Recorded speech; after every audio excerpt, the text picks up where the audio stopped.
जय हिंद मित्रों, हमारे YouTube चैनल स्टडी सराहना इसमें आपका स्वागत है। अभी तक आपने सब्सक्राइब नहीं किया, सब्सक्राइब कर लें। आज जो हिंदी की क्लास का हमारा विषय है वो है असाध्य बीड़ा। ये अज्ञेय की एक प्रतिनिधि कविता है, असाध्य बीड़ा। इसकी मूल संवेदना क्या है, इसका हम अध्ययन करेंगे। मूल संवेदना कहिए या कथ्य कहिए, जो भी कहिए, इसका सेंट्रल आइडिया, इंग्लिश में इसको सेंट्रल आइडिया कहते हैं कि इसकी जो थीम क्या है, इस कविता को लिखने का उद्देश्य क्या था, इसको इस क्लास के बाद आप जान पाएंगे कि इस कविता को लिखने का उद्देश्य क्या था। एक लंबी कविता, जिसे आप अगर सूर्यकांत त्रिपाठी निराला जी की राम की शक्ति पूजा देखेंगे, सरोज स्मृति देखेंगे, तो इस तरह से ऐसे असाध्य बीड़ा एक लंबी कविता है। और इसमें जो है व्यक्ति के अहंकार को ख़त्म करना, व्यक्ति के अहंकार को कैसे ख़त्म करना है, व्यक्ति की मूल समस्या क्या है और उस मूल समस्या में अहंकार की कितनी भूमिका है, इसको हम किस प्रक्रिया द्वारा ख़त्म कर सकते हैं, कैसे ख़त्म कर सकते हैं, और उसको ख़त्म करने के बाद व्यक्ति किस लेवल में या व्यक्ति के अंदर क्या परिवर्तन आता है और व्यक्ति जो है किस उससे क्या लाभ मिलता है, इन सारी चीज़ों को इसमें बताया गया है। इसका मूल थीम यही है कि जो व्यक्ति होता है उसके अंदर जो निहित एक एटीट्यूड होता है, कह सकते हैं एटीट्यूड से ज़्यादा अहंकार को, जो भी कहिए आप, अहंकार जो होता है वो कितना रोकता है उसे आगे बढ़ने में, उसी के बारे में कविता है। इस कविता के बारे में, ये कविता मूल रूप से भारतीय परंपरा की नहीं है, ये एक जापानी लोक कथा है, जापानी लोक कथा है और ओकाकुरा की एक पुस्तक है। किसकी है? ओकाकुरा, ओकाकुरा की एक पुस्तक है, the book of T, the book of T, ये बुक है। इसमें एक कविता संग्रहित है, टेमिंग ऑफ हार्प, TAMING,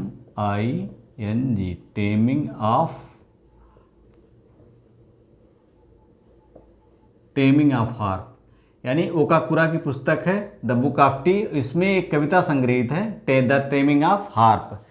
इसी से ये कविता ली गई है। कौन सी? असाध्य बीड़ा। असाध्य बीड़ा उसी जापानी मिथकीय प्रतीकों पर आधारित है। इसमें एक जादूगर है, और जादूगर है, एक तरह हम लिख देते हैं, जादूगर है, वो किरी नामक वृक्ष से बीड़ा बनाता है। किरी नामक विशाल वृक्ष से, किरी नामक विशाल वृक्ष से एक बीड़ा बनाता है, जिसे वहाँ का राजा संभाल के रखता है, जापान का राजा संभाल के रखता है, लेकिन उसे कोई बजा नहीं पाता है। सब असमर्थ रहते हैं उस बीड़ा को बजाने में। अंत में जो बीड़ाकारों का राजकुमार है पीवो, वहाँ की मिथक के अनुसार पीओ उसे बजाने में सफल होता है। पीओ जो है बीड़ाकारों का राजकुमार होता है, बीड़ाकारों का राजकुमार, ये इसे बजाने में सफल हो जाता है उस बीड़ा को। तब वो बताता है कि यहाँ पर जो भी साधक थे, जो भी कलावंत थे, वो क्या करते थे?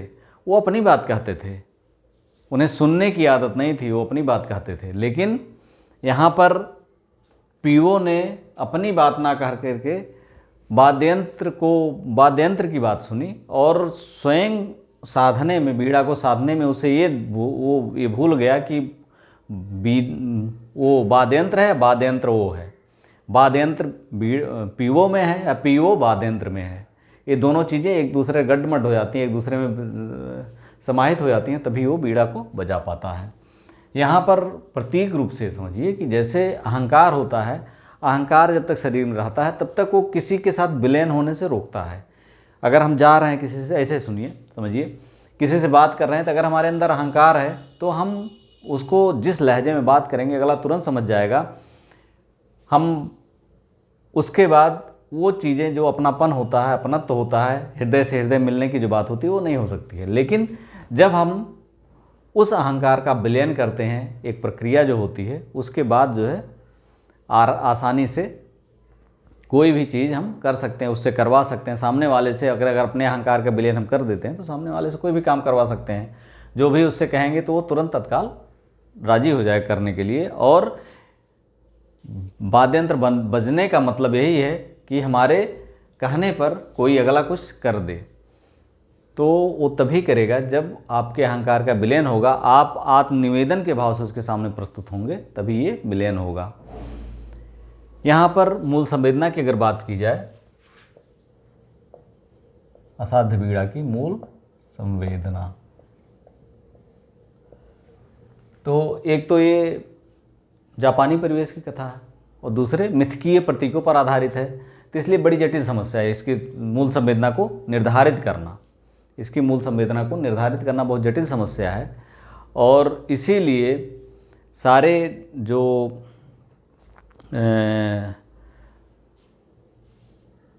कह सकते हैं विद्वानों ने इसकी मूल संवेदना को प्रकट करने के लिए, मूल संवेदना को प्रस्तुत करने के लिए 4 स्टेप बताए हैं। पहला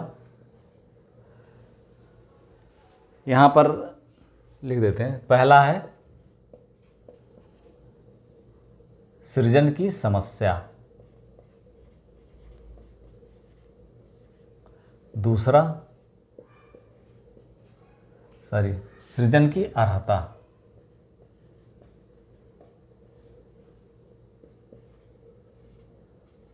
सृजन की प्रक्रिया, इसकी जो मूल संवेदना है इसको 4 बिंदुओं में बांटा गया है समझने के लिए। सृजन का स्वरूप, और चौथा है सृजन का प्रभाव।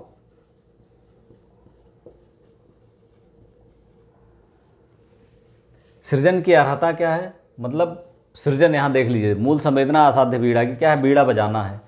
अब बीड़ा जब बजाना है तो बजाने के लिए जो केवल क्या चाहिए, केवल ज्ञान और गुण दोनों, केवल ज्ञान और जो कला है ये दोनों ही नहीं चाहिए, इसके लिए किसी और चीज़ की ज़रूरत है।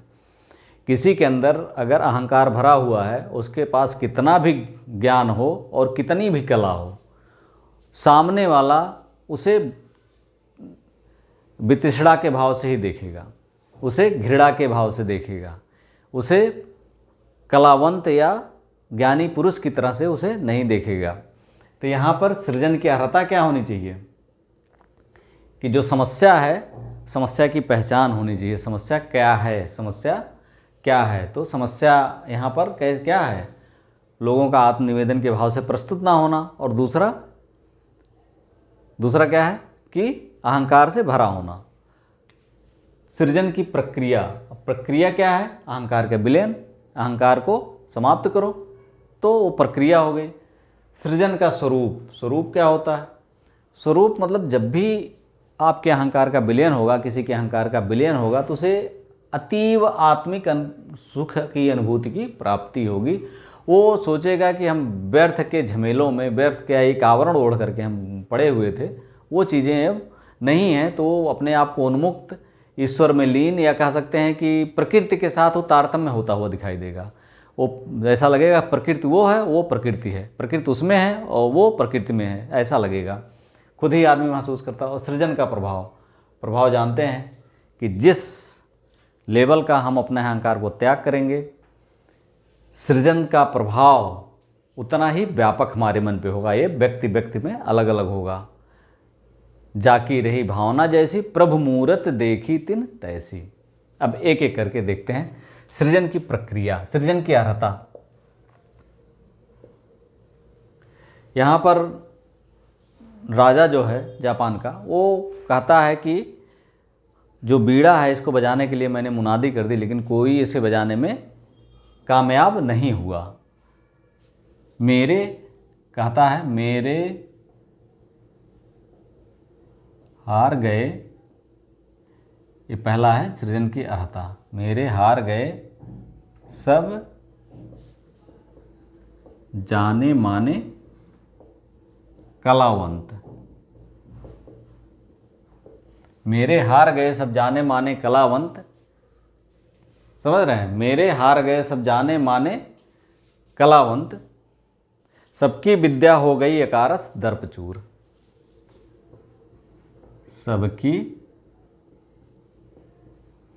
विद्या हो गई अकारथ दर्पचूर, यानी जो जितने कलावंत थे सब हार गए, उस बीड़ा को नहीं बजा पाए। सबकी विद्या हो गई अकारथ दर्पचूर, यानी सबकी विद्या बेकार हो गई और कोई इस कार्य को सफलतापूर्वक कर नहीं पाया। अब ये कैसे बजाया भाई, इसकी भी तो एक सीमा है। इसे कहा गया, ये जब आया तो इसे भी कहा गया बजाने के लिए, तो इसने कहा कि महाराज मैं कलावंत हूं नहीं, शिष्य साधक हूं। इसने सीधे कहा, क्या है, कहा कलावंत हूं नहीं, शिष्य साधक हूं।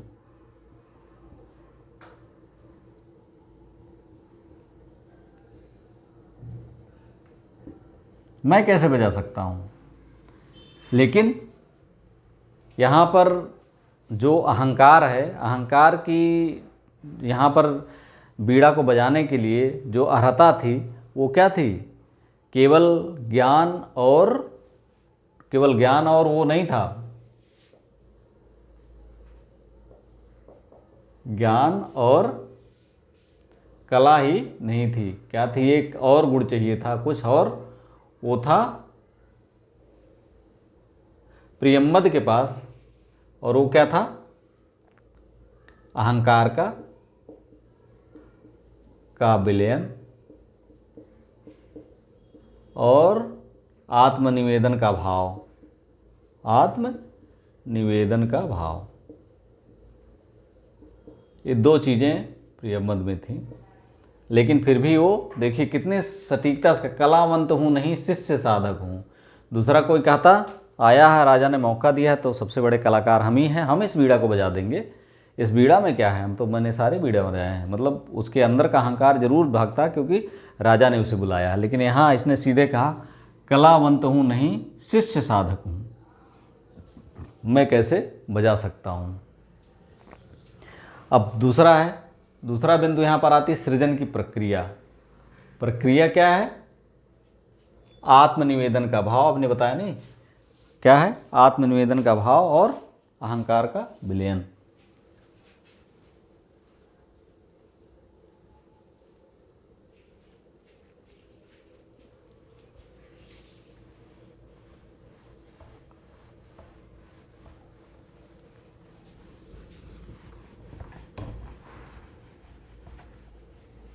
सृजन की प्रक्रिया में है, क्या होता है? आत्मनिवेदन का भाव होना चाहिए। प्रक्रिया कैसे पूरी होती है?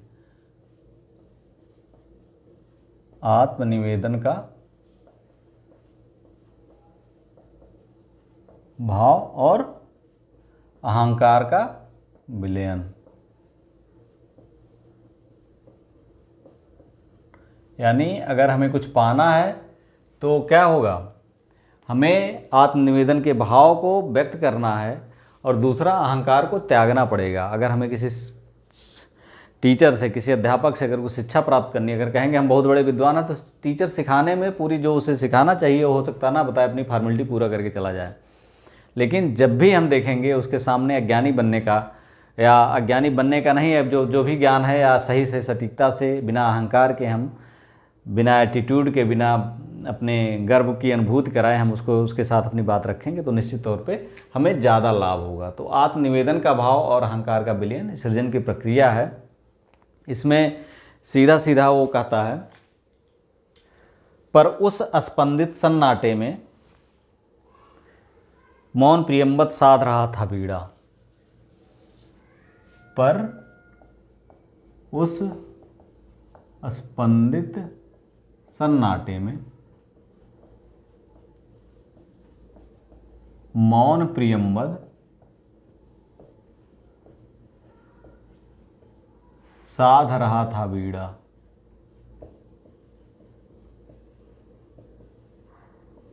नहीं स्वयं अपने को शोध रहा था, नहीं स्वयं अपने को शोध रहा था। अब यहां देखिए, पर उस स्पंदित सन्नाटे में मौन प्रियंवत साध रहा था बीड़ा, नहीं स्वयं अपने को शोध रहा था। अब यहां देखिए, जो प्रगतिवाद है उसमें सारे समूह को, सर्वहारा वर्ग के उन्नति की बात की जाती है। वहाँ क्रांति इसीलिए होती है कि सर्वहारा वर्ग की उन्नति हो, समूह को लेकर के। ले यहाँ वैयक्तिकता की बात हो रही, नहीं स्वयं अपने को शोध रहा था। यहाँ पर जरूरी है व्यक्ति होता है, व्यक्ति समाज से जुड़ता है, फिर समाज बनता है, कम्युनिटी बनती है और उसके समस्त उद्धार की बात होती है। लेकिन कम्युनिटी का प्रत्येक व्यक्ति के विकास की बात जब होती है, चाहे प्रगतिवाद हो, प्रयोगवाद हो या वाद का वाद हो, कोई भी वाद हो, लेकिन कम्युनिटी के व्यक्ति को खुद स्वयं डेवलप होना पड़ता है। और यहाँ पर ये प्रगतिवाद से थोड़ा अलग करते हैं, चूँकि ये प्रगतिवादी कब थे, लेकिन यहाँ पर ये प्रगतिवाद से थोड़ी सी यहाँ पर कि स्वयं अपने को शोध रहा था। यहाँ पर व्यक्ति की बात हो रही है, समाज की नहीं हो रही है, सर्वहारा वर्ग की बात नहीं हो रही है, व्यक्ति की बात हो रही है। और जो व्यक्ति अहंकार का विलयन करेगा, आत्मनिवेदन के भाव से प्रस्तुत होगा, वो कोई भी कार्य करने के लिए, एक टीम लीडर बनने के लिए, एक चाहे स्वतंत्रता आंदोलन में भाग लेने की बात हो, चाहे जो है कोई अपने समूह में लीडरशिप करने की बात हो, अपनी बात मनवाने की बात हो, सब कुछ हो कर सकता है, क्योंकि उसमें आत्मनिवेदन और अहंकार के विलयन की बात हो रही है। और दूसरी चीज़, वो हमेशा पॉजिटिव एनर्जी से ऐसा व्यक्ति भरा रहेगा। इसके बाद दूसरी जो बात वो करता है वो है, भूल गया था केश कंबली राजसभा को। भूल गया था, जब वो बीड़ा बजाने की प्रयास कर रहा था तो भूल गया था केश कंबली राज्यसभा को उस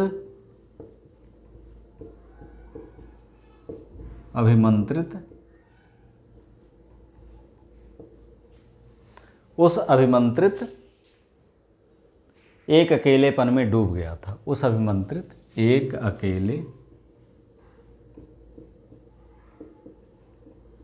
में डूब गया था। ठीक, तो यहाँ देखिए, भूल गया था केश कंबली राज्यसभा को उस अभिमंत्रित एक अकेले, मतलब उसे अपना काम करने के लिए या उसे बीड़ा को साधने के लिए कितनी समस्या हो रही थी, उसके लिए उसने अपने आप को समर्पित कर दिया बीड़ा को। उस एक अकेलेपन में डूब गया था, यानी उसे और किसी का होश नहीं रहा। और ऐसा करने के लिए कोई भी व्यक्ति हो, समाज के लिए करने के लिए पहले अपने आप को शोधना पड़ेगा, अपने आप को अहंकार से मुक्त करना पड़ेगा, क्योंकि उसके पहले जो व्यष्टि है समष्टि में परिवर्तित नहीं होगा, तब जब तक जो है वो व्यष्टि जो है मजबूत नहीं बनेगा। व्यक्ति का जो व्यक्तिगत रूप से वो मजबूत नहीं बनेगा तब तक, और व्यक्तिगत रूप से तभी मजबूत बनेगा जिसमें अहंकार का विलयन होगा, अहंकार का नाश होगा और आत्मनिवेदन का भाव होगा, और उसके बाद ही उसके अंदर विनम्रता आ सकती है। अगर अहंकार है, विनम्रता ही नहीं आएगी, लोग उसके पास नहीं आएंगे। अब अगला देखते हैं, सृजन का स्वरूप। सृजन का स्वरूप कैसा होना चाहिए? ये उसी तरह होता है, अगर ये आत्मनिवेदन का भाव आ जाए, अहंकार का विलयन हो जाए, तो ये जो ईश्वर का साक्षात्कार है उसी तरह की सुख की अनुभूति ये देता है। ऐसा कवि का मानना है, और ऐसा ही अगर हम खुद कल्पना करें तो ऐसा महसूस कर सकते हैं। इसके लिए एक ही छोटी चीज़, मतलब 2-4 ही लाइन लिखी हुई है, लेकिन बहुत ही सटीक लिखा हुआ है। इसमें यह है कि अवतरित हुआ संगीत स्वयंभू, जिसमें सोता है अखंड। अवतरित हुआ संगीत स्वयंभू, जिसमें सोता है अखंड, जिसमें सोता है अखंड,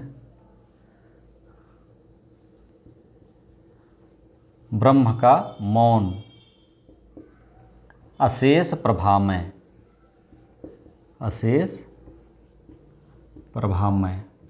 ठीक, तो ये देखिए, अवतरित हुआ संगीत स्वयंभू, जिसमें सोता है अखंड, ब्रह्म का मौन अशेष प्रभा में।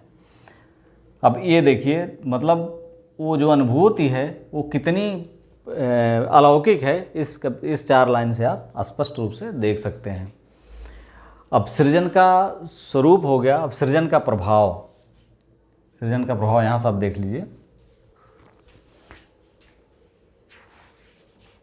सृजन का प्रभाव है,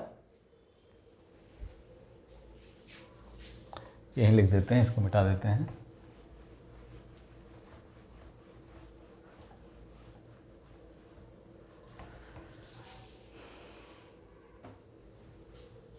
प्रभाव क्या होता है?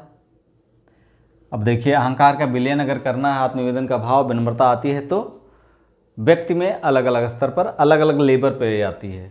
तो अगर यहाँ पर हमने बताया ना कि प्रगतिवाद में सर्वहारा की बात होती है, लेकिन यहाँ व्यक्तिकता की बात हो रही है।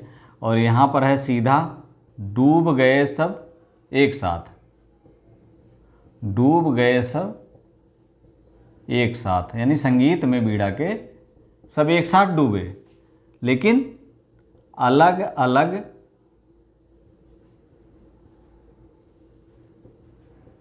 एकाकी पार तिरे, एकाकी पार तिरे। यानी प्रभाव ये है इसका कि अलौकिक प्रभाव में सब अलग अलग डूबे। जैसे तुलसीदास ने कहा कि जाकी रही भावना जैसी, प्रभु मूरत देखी तिन तैसी। तो जाकी रही भावना जैसी, जाकी रही भावना जैसी, प्रभु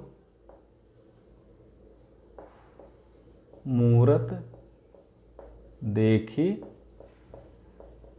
तिन तैसी। ठीक, तो अब जैसी भावना जिसकी वैसी मूरत प्रभु की देखी। अब अलग अलग एकाकी पार तिरे, यहाँ पर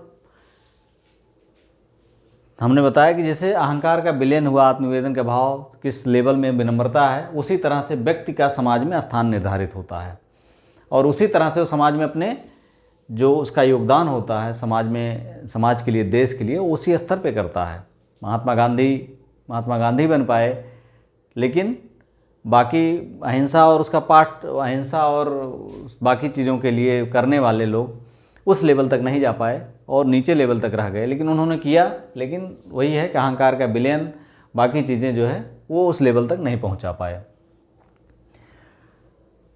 इस कविता की जो सबसे मूल बात है, मूल संवेदना, आप लोग समझ गए होंगे कि सबसे बड़ी चीज़ जो व्यक्ति के जीवन में सबसे बड़ी जो समस्या आती है वो है आत्मनिवेदन का भाव ना होना और अहंकार का ज़्यादा होना। इन दोनों, यानी आत्मनिवेदन का भाव व्यक्ति में आ जाए और अहंकार की मात्रा खत्म हो जाए, तो व्यक्ति में विनम्रता और जो ईमानदारी का जो एक समाज के लिए, देश के लिए, विश्व के लिए, पर्यावरण के लिए, सारे लोग, सारी चीज़ों के लिए जो एक ईमानदार भरा प्रयास होता है, उसकी बातों को, उसके कर्मों को, कर्म करने से लोग जो है उसके साथ होंगे, उसके साथ करने से, या वो जो भी करेगा ईमानदारी से करेगा और उसकी बातें लोग सुनेंगे भी, समझेंगे भी और आगे बढ़ेंगे। वीडियो अच्छा लगा लाइक, सब्सक्राइब एंड शेयर। अभी तक आपने ना सब्सक्राइब किया, सब्सक्राइब कर लें और ऐसी अधिक अलग अलग टॉपिक की वीडियो प्राप्त करने के लिए हमें फॉलो करते रहें। Thank you for watching.